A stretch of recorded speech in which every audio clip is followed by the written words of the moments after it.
Thank you, Carly. Hurricane Dorian is pulling away from the Carolina coast, as she just mentioned, but it's still lashing the Outer Banks with a lot of wind and a lot of rain. Steve King is live in Nags Head with a look at conditions there. Steve? Yeah, well, you can just look at me to see what the conditions are like here in Nags Head. Terrible right now, and the wind is just picked up and picked up and picked up, and resulting into what you see right here.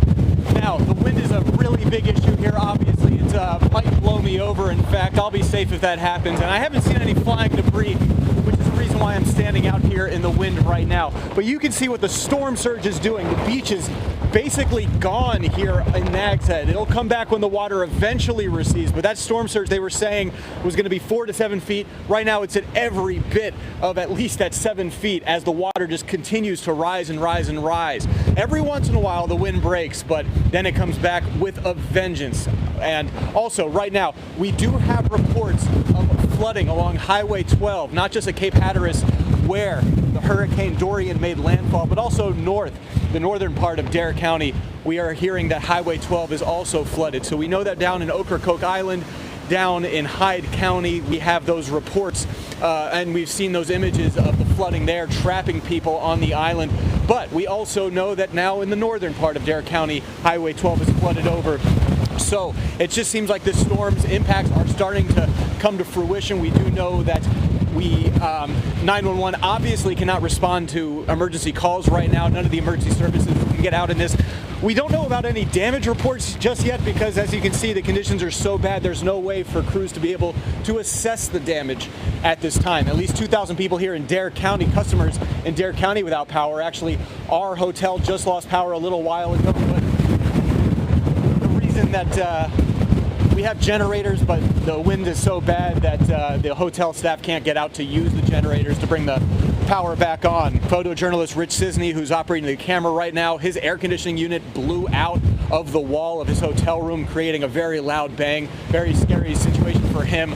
I didn't witness it, but I can tell you, very scary stuff here in Nags Head. We are going to send things back to you in the studio. I promise everyone back there I'm safe. Again, I haven't seen any flying debris. Just a lot of wind, and the rain has slowed down a bit, but we're going to send things back to you in the studio now. All right, you be safe out there, Steve. Well, things are starting to return to normal in southeastern North Carolina. Yeah, a much different story where Meredith Steps is live in Wrightsville Beach with more. Meredith? Oh, Kim, a very different view indeed than where Steve is in Nags Head. This is Wrightsville Beach. This is the view we have been waiting for all day. We have traded in our rain boots for bare feet. Take a look. This is the beach view at noon today. We even see some surfers out catching those waves. The wind's still pretty high here, but the rain is gone, and that Carolina blue sky, well, it is back as neighbors are breathing a sigh of relief after having been spared from a direct hit from Hurricane Dorian. Now take a look. This is the line that neighbors were waiting to get back on the island back this morning since that mandatory evacuation was put into place on Wednesday. Now today, police allowed residents with a pass access first this morning, then the public and business owners. Everyone we've talked to say that there is minimal damage, especially compared to Florence 1 year ago. A huge sigh of relief. It was excruciating as the hurricane tracked this direction, and we feared the worst because we've been through it. This place has seen some, between Fran and of course Florence last year, we've had some major damage here. And coming back here to a beautiful Wrightsville Beach at noon. Now we've seen people fishing on the pier. Again, you see those surfers catching those waves. We've seen people literally waving to each other, giving hugs, welcoming back comparatively so quickly than Hurricane Florence last year. I even saw one lady handing a plate of homemade goods to someone as a very happy and thankful welcome home. Reporting live on Wrightsville Beach, Meredith Stuff, WXII 12 News. That is quite a nice sight to see. Thank you, Meredith. Wilmington, of course, breathing a sigh of relief following Hurricane Dorian. It's been over a year since Hurricane Florence cut off that city from the rest of the state. It was a terrible mess. New Hanover County officials are giving an update on the storm now. Let's listen in. When the supply distribution locations are known, we will share that information with you on our updates on emergencynhc.com. I want to thank all of our citizens and let all of our citizens know that Hanover County is here to support you. We're here to help you. We're here to provide support and safety for you. And we'll continue to serve our residents 24/7. And our EOC, again, will remain open until further notice. At this time, the man who I call Superman, Stephen Steele, he is our emergency management director. This man has done a tremendous job both in Hurricane Florence and now with Hurricane Dorian and keeping our community educated and up to date on issues. Stephen, the floor is now yours. Thank you, Chairman. Just want to give you a few updates about Hurricane Dorian.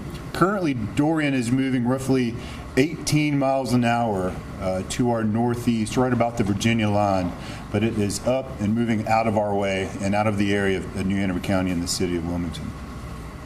Some of the points of measurement that we had for Dorian's effects: we did have gusts observed in the southern areas of New Hanover County up to 75 miles per hour over the evening hours. The rain amount so far have been 10 to 11 inches that were observed in Wilmington. We have yet to assess the extent of surge, but hope to start getting some of those collection points this morning as our beach communities are allowed to get back into the communities to make their assessments. We did have some minor overwash at the Cape Fear River at Wilmington, downtown Wilmington, late last night, very minor. We did reach moderate flood stage last night at 6.24 feet, but we do anticipate that to substantially decrease over the next couple tidal cycles and return back to normal. The chairman mentioned our restoration. And if you would like to listen to the rest of this news conference, some New Hanover County officials, you can find it on WXII 12 News Facebook page. More video now of Dorian's damage in eastern North Carolina. Yeah, we're really starting to see that. Bria Love is in the Breaking News Center with a look at the footage just coming in. Bria? Yeah, Kim and Wanda, the southeastern part of the state dodged a huge bullet with Dorian barely a year after Hurricane Florence devastated the area. And a possible tornado spun up by the hurricane damaged homes in Onslow County. Part of the roof was torn off, while other debris was picked up and tossed by the intense winds. Heavy rain also caused a home to have some water damage. Fortunately, no one was hurt in this situation. And much of the city of New Bern is underwater this afternoon. This is video of the Trent River spilling out of its banks. Hurricane Dorian's winds are pushing water from the Pimlico Sound back up the river, causing this flooding. And once the storm passes by, the winds will shift in the other direction, sending all that water rushing back toward the Outer Banks. And the wild horses on the Outer Banks are riding out Hurricane Dorian right now. This is video of a herd moving to higher ground as Dorian pushes floodwaters onto the marsh. The Corolla Wild Horse Fund says that the animals huddle together under sturdy oak trees and ride out the storm together, much like they've done for more than 500 years. Well, as soon as we get new video from the eastern portion of our state, we'll bring that to you right here. Kim and Wanda, back to you. Thank you, Bria. Governor Roy Cooper says that even though Hurricane Dorian is now pulling away, people should not let their guard down. He and emergency managers updated the state response to the storm. 2 deaths in North Carolina have now been linked to Dorian, the latest in Pimlico County. Officials say a man pulling a boat out of the water had a heart attack and died.